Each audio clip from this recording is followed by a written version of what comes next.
हाय दोस्तों, अस्सलाम वालेकुम। कैसे आप लोग? मेरा नाम नबील है। आज बहुत ही अलग सा प्रोडक्ट जो हमारे चैनल पे पहले मैंने कभी रिव्यू किया नहीं है वो मैं रिव्यू करने वाला हूँ। वो है कार का डैश कैम।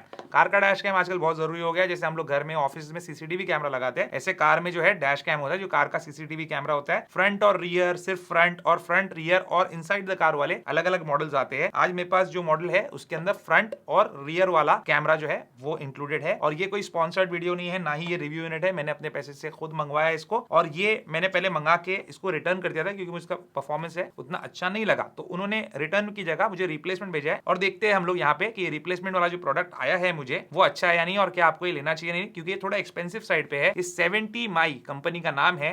चाइनीज ही होते हैं जनरली ये जितने भी डैश कैम वगैरह होते हैं। और इसके अंदर फ्रंट और रियर दो मॉडल है। A800S इसका मॉडल नंबर है, और इसका प्राइस अप्रोक्सीमेटली आपको 16 to 17,000 रुपीज पड़ेगा। तो एक्सपेंसिव साइड पे ये डैश कैम है। तो ये डैश कैम का मुझे एक्सपीरियंस है, तो आपको अनबॉक्सिंग में भी अच्छे से मैं समझा पाऊंगा। आपको यहाँ पे बॉक्स में सबसे पहले ये मेन यूनिट देखने मिलता है। ये एक 4K कैमरा है। यहाँ पे आपको इसकी लेंस देखने मिल जाती है, जिसको आप ऊपर नीचे एडजस्ट कर सकते हैं। जब कार में इंस्टॉल करूंगा तब आपको समझाता हूँ। इसको कार के विंडशील्ड पे माउंट करने के लिए ये वाला एक ब्रैकेट आता है, जिसके अंदर ये आप लगा सकते हैं और इसको निकाल भी सकते हैं इजीली। फ्रंट और रियर कैमरा को विंड स्क्रीन में इंस्टॉल करने के लिए इलेक्ट्रोस्टैटिक स्टिकर आते हैं प्लास्टिक के। इसके ऊपर ही आपको 3M वाला टेप लगाना होता है, तो विंड स्क्रीन भी खराब नहीं होता। आपके कार के सिगरेट लाइटर वाले सॉकेट के लिए एक चार्जर आता है इस तरीके का, जिसमें आप ये वाला कैमरा लगा सकते, कनेक्ट कर सकते। और यहाँ पे दो पोर्ट्स है, लेकिन एक पोर्ट आप फोन चार्जिंग के लिए रख सकते हो, और एक ही पोर्ट से फ्रंट और रियर कैमरा दोनों जो है वो चार्ज होते हैं या फिर उनको पावर मिलता है। फ्रंट कैमरा मैंने जो दिखाया वो 4K वाला था। ये रियर कैमरा आपको मिलता है, देखिए 70 माई की यहाँ पे ब्रांडिंग है, यहाँ पे 3M का टेप लगा हुआ है, और इसकी लेंस है। ये भी लेंस आप ऊपर नीचे जो है एडजस्ट कर सकते हैं,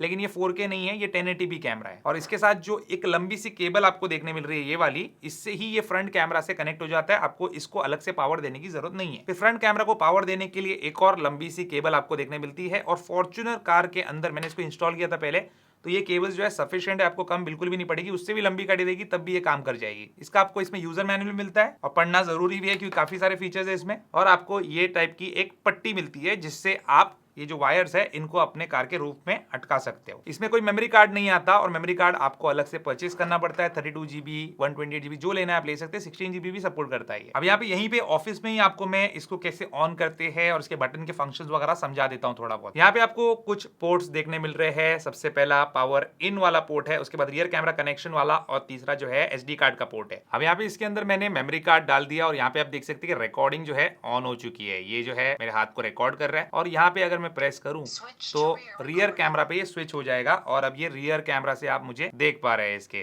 तो इस तरीके से आप स्विच कर सकते हैं फ्रंट एंड रियर रिकॉर्डिंग में ऑन द गो। अगर आपको पीछे देखना है तो वैसे ये दोनों जो है साइमल्टेनियसली रिकॉर्ड करते हैं, और दोनों के अपने अपने फाइल्स बनाता है। और यहाँ पे जो बाकी के बटन्स भी है, इससे ही आपको इसको ऑपरेट करना होता है। वैसे ऑपरेट करने की जरूरत नहीं, लगाया जैसे इसको कार में आपने कनेक्ट किया, कार ऑन की, तो ये ऑटोमेटिकली रिकॉर्ड करना शुरू हो जाता है। लेकिन आपको इसकी सिस्टम सेटिंग्स को चेंज वगैरह करना है तो आप इसके अंदर से कर सकते हैं, और यहाँ से आप जो है मेन्यू वगैरह एक्सेस कर सकते हैं। इसमें आप रिफ्रेश रेट सेट कर सकते हैं, वीडियो का रेजोल्यूशन सेट कर सकते हैं। इसके अंदर ADAS भी है, इसके अंदर इमरजेंसी रिकॉर्डिंग भी है, और इसके अंदर पार्किंग मोड, सर्वेलेंस मोड भी है। जब गाड़ी ऑफ रहेगी तब भी ये शूट कर सकता है, लेकिन उसके लिए इसको आपको हार्डवायर करना पड़ता है अपने कार के साथ, और उसके लिए अलग से केबल आती है जिसकी कीमत शायद 2000 रुपए, वो मैंने अभी परचेज नहीं किया है। इसके अंदर आपको टाइम लैप्स रिकॉर्डिंग भी मिल जाती है, और वीडियो की जो लेंथ है 1 मिनट चाहिए, 2 मिनट चाहिए, 3 मिनट चाहिए, वो भी आप अपने हिसाब से सेट कर सकते हैं। 1 मिनट पे मैंने इसको रखा है ताकि मुझे इजी रहे ढूंढने में वीडियोस। तो ये थे इसके बेसिक फंक्शंस, और यहाँ पे ऊपर नीचे वेंट्स वगैरह दिए हुए कूलिंग के लिए, क्योंकि अच्छा खासा गर्म भी हो जाता है। तो चलिए इसको कार में इंस्टॉल करते हैं, और इंस्टॉलेशन होने के बाद आपको इंस्टॉल का प्रोसेस और साथ ही जो ये वीडियो कैप्चर करता है उसकी क्लैरिटी भी बताऊंगा। अब इसका जो इंस्टॉलेशन प्रोसेस है बहुत ही बेसिक और सिंपल है। बस आप पहले सबसे क्या करना, ये मेरी एडवाइस है आपको, ये लोग बोलते नहीं ऐसा, कार में आप इसको कनेक्ट कर लो, और यहाँ पे विंड स्क्रीन पे रख के जो है एक बार आप चेक कर लो कि किस तरीके से आपको नजर आ रहा है। और आप इसको, ये जो आपका रियर व्यू मिरर है इनसाइड वाला, इसके पीछे लगाएंगे तो अच्छा रहेगा, मतलब आपके बार बार नजरों के सामने भी नहीं आएगा ये। और ये इलेक्ट्रोस्टैटिक स्टिकर चिपका के इसके बबल्स वगैरह आप जो है प्रॉपर्ली ऐसे फिंगर से निकाल सकते हैं। इसके ऊपर आपको डैश कैम माउंट करना। और इलेक्ट्रोस्टैटिक स्टिकर पे जो मार्किंग है, इसमें आप डैश कैम का ये ब्रैकेट का 3M टेप का स्टिकर निकाल के इसको अच्छे से चिपका लो। बस फिर आपको और कुछ करना नहीं है, डैश कैम को इस ब्रैकेट में आपको फिट कर लेना है। और रियर कैमरा का वायर भी आप अभी फिलहाल यहाँ पे लगा दो, ताकि रियर कैमरा भी आप इसके हिसाब से सेट कर लो। पीछे का भी इलेक्ट्रोस्टैटिक स्टिकर जो है सेंटर में आप लगा लो, और यहाँ पे जो कैमरा का ओरिएंटेशन रहेगा थोड़ा सा वर्टिकल टाइप का रहेगा इसका नीचे का माउंट, उसके हिसाब से इसको सेट कर लो। उसके बाद इस इलेक्ट्रोस्टैटिक स्टिकर पे आपका कैमरा जो है उसको चिपका दो। अभी खराब रोड्स पे इसको चलाने का एक एग्जांपल मैं आपको लाइव दिखा देता हूँ। बहुत ज्यादा खराब है रोड सामने का, तो इस पे हम चला के देखेंगे कि कैसा रहता है अपना एक्सपीरियंस और ये गिरता है कि नहीं। तो यहाँ पे इस टाइप की आप ऑफ रोडिंग एक्टिविटी कर रहे हो या कुछ भी कर रहे हो तो ये जो है चीज गिरने वाली नहीं है। बस इसमें एक है कि जो इसमें इमरजेंसी रिकॉर्डिंग है वो जल्दी ट्रिगर हो जाती है अगर रोड्स ज्यादा खराब रहेंगे तो, और फिर आपको वो छोटे छोटे फाइल्स बना के दे देगा। तो आप उसको ऑफ रख सकते हो या फिर ऑन लो सेंसिटिविटी रख सकते हो। मैंने फिलहाल इसको लो सेंसिटिविटी पे रखा हुआ है, तो यहाँ पे ये फिलहाल तो ट्रिगर नहीं हो रहा, लेकिन इसके पहले वाले कैमरा में हो जाता था, तो ये आपकी मर्जी है। और यहाँ पे जो एक्चुअल डैश कैम की फुटेज है फ्रंट कैमरा वाली वो देख सकते हैं, बहुत ज्यादा स्टेबल, कोई प्रॉब्लम नहीं है आपको स्टेबलाइजेशन के अंदर। कितना भी खराब रास्ता होगा एकदम प्रॉपर स्टेबल फुटेज ये निकाल सकता है। और सेम चीज आप रियर में भी एक्सपेक्ट कर सकते हो, रियर में भी झटके वटके लगना और स्टेबलाइजेशन में कोई प्रॉब्लम आना तो यहाँ पे आपको नजर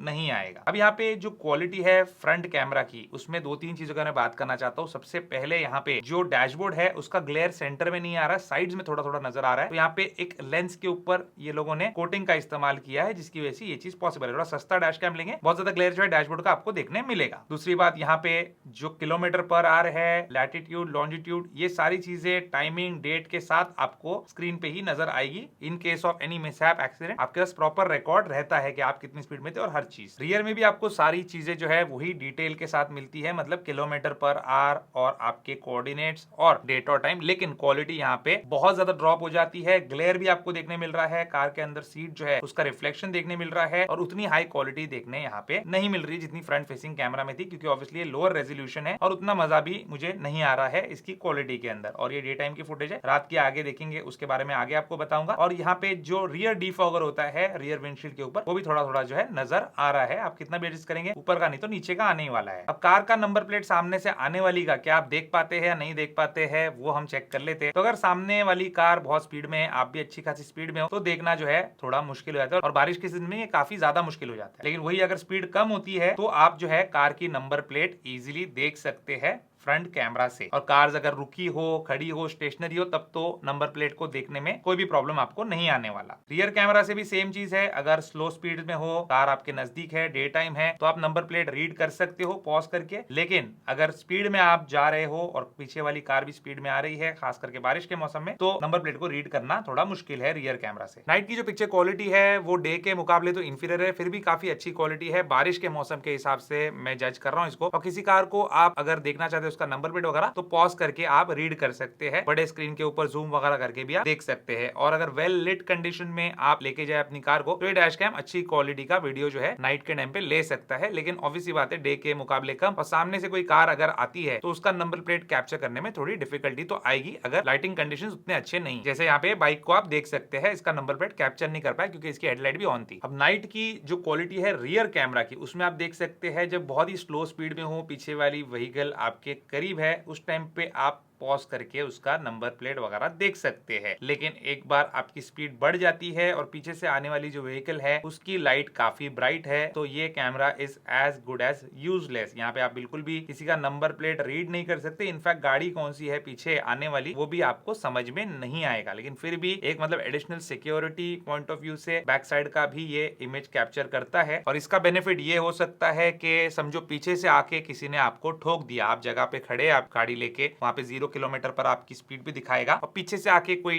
आपको ठोक देता है और आप पे इल्जाम लगाता है कि भाई आपने रिवर्स लेके मुझे ठोक दिया, तो उस टाइम पे आप प्रूव कर सकते हैं कि आपने रिवर्स नहीं लिया था, उसकी गलती से उसने आपको आके पीछे से ठोका है। अब यहाँ पे जो है एडास कैलिब्रेशन कर रहा है, ये एडास मैंने यूज किया इसके पहले वाले कैमरा में भी, सेम मॉडल वाले जो मैंने रिटर्न कर दिया था। इतना कुछ काम का है नहीं, लेन डिपार्चर और beware of the vehicle ahead वो सब बताएगा। तो जो कार में इनबिल्ट आता है वैसा तो एडास नहीं, लेकिन हाँ आपको कुछ काम का है तो आप उसको इस्तेमाल कर सकते हैं। वैसे भी कैलिब्रेट हो रहा है तो मैं इसको करने देता हूँ, थोड़ा टाइम लगता है, 5 मिनट तक आपको कार चलानी होती है। ये एडास वाली बात जो है आप लोग ध्यान में रख लेना, एडास के लिए ये सब लेने की आपको कोई जरूरत नहीं है। आपके कार में एडास कंपनी देती है तो हाँ वो कोई यूजफुल हो सकता है आपके लिए, लेकिन बिल्कुल भी डैश कैम वाला एडास मुझे बिल्कुल यूजफुल नहीं लगता, और मैं ज्यादा उसके कोई क्लिप्स वगैरह इंक्लूड भी नहीं कर रहा हूँ, क्योंकि हिट एंड मिस है। कभी कोई कार को डिटेक्ट करेगा तो आपको चिल्ला चिल्ला के बोलेगा beware of the vehicle ahead, और कभी आप लेन डिपार्ट करेंगे तो बोलेगा लेन डिपार्चर वार्निंग या कुछ तो ऐसा बोलेगा। तो इतना कुछ मुझे काम का लगता नहीं, और बार बार आप किसी से बात करें तो जोर जोर से चिल्ला के बोलेगा, तो यहाँ पे इतना ज्यादा कोई यूजफुल नहीं है। तो इसको जरा एडास वाले जो फंक्शन है उसको साइड में रख दो, कभी भी डैश कैम चूज करने के टाइम पे उस पर ज्यादा फोकस मत करो आप लोग। अब यहाँ पे इसमें जो ऑडियो कैप्चर होती है, क्योंकि इसमें ऑडियो कैप्चर भी है, फ्रंट और रियर दोनों कैमरा में एक साथ आप ऑन कर सकते हो, और किस टाइप की ऑडियो जो है क्वालिटी आती है वो आप सुन लो। अब यहाँ पे जो है एडास कैलिब्रेशन कर रहा है, ये एडास मैंने यूज किया इसके पहले वाले कैमरा में भी, सेम मॉडल वाले जो मैंने रिटर्न कर दिया था, इतना कुछ काम का है नहीं। यहाँ पे जो है एडास कैलिब्रेशन कर रहा है, ये एडास मैंने यूज किया इसके पहले वाले कैमरा में भी, सेम मॉडल वाले जो मैंने रिटर्न कर दिया था, इतना कुछ काम का है नहीं। लेन तो काफी अच्छी ऑडियो क्वालिटी जो है इसके अंदर आपको मिल जाएगी। आप लोग अंदर जो कुछ बातें कर रहे हैं या कार के नजदीक कोई हॉर्न बजा रहा है या कुछ हो रहा है सराउंडिंग में, जो आवाज है वो कैप्चर करता है। और जितना मुझे समझ में आया, सामने और पीछे सेम ऑडियो क्वालिटी आपको मिलती है, क्योंकि सामने ही माइक दिया है जिसके अंदर आगे और पीछे वाली क्लिप पे वो ऑडियो लगा दी जाती है। अब यहाँ पे इसका जो एप्लीकेशन है वो भी समझ लीजिए, एंड्रॉइड आईओएस दोनों के लिए आता है, और इसके हॉटस्पॉट के साथ इस कैमरा के आप अपने फोन को कनेक्ट कर लेंगे। उसके बाद ये एप्लीकेशन जो है इस तरीके से आपको नजर आएगा। इसमें आपको इसकी लाइव जो फुटेज है वो देखने मिल सकती है। जैसे यहाँ पे मैं अपने आप को दिखा देता हूँ आपको, जैसे आप यहाँ पे देख पा रहे, ये सब आप यहाँ से देख सकते हैं। उसके बाद यहाँ पे एल्बम का ऑप्शन है, एल्बम में आप जाएंगे तो आपके पूरे वीडियो की जो लिस्ट है, फोटोज की लिस्ट है, सब यहाँ पे आपको देखने मिल जाएगी। यहीं से इसको ओपन कीजिए, डाउनलोड कीजिए, शेयर कीजिए, जो करना है कर सकते हैं। आपको बार बार मेमोरी कार्ड निकाल के घर पे लाने की जरूरत नहीं है। और अगर आपको पिक्चर लेना है तो यहाँ पे फोटो का भी ऑप्शन है, टेक फोटो पे क्लिक करके फोटो कैप्चर कर सकते हो। और जितनी सेटिंग्स कैमरा के अंदर है उतनी पूरी सेटिंग्स आपके स्मार्टफोन के अंदर है, तो कैमरा में जाके वो सब बटन जो है उसको प्रेस करते बैठने की जरूरत नहीं। आपके कैमरा के जो ऐप है उससे ही सारी सेटिंग्स आप कर सकते हो। एडास ऑन करना है, ऑफ करना है, सब कुछ हो जाएगा यहीं से। तो ये थी कहानी दोस्तों 70 माई के डैश कैम की, जो कि है A800S। अब ये जो फ्रंट और रियर वाला जो डैश कैम है, इसका जो वर्डिक्ट है मेरा वो बता देता हूं आपको कि आपको लेना चाहिए नहीं लेना चाहिए। देखो, कॉस्ट इसका मुझे बहुत ज्यादा लगा जो चीजें ये ऑफर करता है उसके सामने। मतलब बहुत सारे फीचर्स है, फीचर्स इतने इंपॉर्टेंट नहीं समझता मैं जितना इंपॉर्टेंट है क्वालिटी। फ्रंट कैमरा की जो क्वालिटी है 4K वाली, वो तो काफी अच्छी है, इंप्रेसिव है, आपके लिए काफी यूजफुल भी है। लेकिन रियर कैमरा जो है एज अ बैकअप रहेगा, बस कुछ इंसिडेंट होता है तो उसमें आप रिपोर्टिंग वगैरह उसके जरिए से कर पाएंगे, थोड़ा एक एविडेंस आपके पास ज्यादा हो जाएगा। रियर कैमरा मुझे कंप्लीटली यूजलेस लगा। क्यों ऐसा है? अगर 4K कैमरा एक सामने और पीछे भी 4K होता तब शायद जो है क्वालिटी बेटर निकल के आती, लेकिन रियर कैमरा से मैं बिल्कुल भी सेटिस्फाइड नहीं हूं। ऐसा लगता है कि आगे अलग कैमरा और पीछे अलग कैमरा लेके दोनों में एक SD कार्ड डाल के रख देने का, क्योंकि वो लोग सिंक्रोनाइज तो हो ही जाएंगे। जब कार ऑन होगी तो दोनों कैमरास ऑन हो ही जाएंगे। तो अगर आपको एक डुअल कैमरा लेना है, फ्रंट और रियर वाला डैश कैम, तो आप इसके लिए जा सकते हैं। ओवरऑल एक अच्छा प्रोडक्ट ही है, लेकिन और इंप्रूवमेंट की बहुत ज्यादा जरूरत है। या तो इंप्रूव करो प्रोडक्ट को, या तो कॉस्ट आपको कम करना चाहिए। आप क्या सोचते हैं इसके बारे में, या कोई और डैश कैम आप देखना चाहते हैं जिसका मैं रिव्यू करूं, तो मुझे कमेंट में लिख के जरूर बताइए। और अगर ये डैश कैम आपको लेना है तो इसका लिंक डिस्क्रिप्शन में आपको मिल जाएगा। उम्मीद करता हूं दोस्तों आपको आज का वीडियो पसंद होगा। पसंद है तो लाइक एंड शेयर जरूर कीजिए, मेरे चैनल को सब्सक्राइब जरूर कीजिए। Good bye.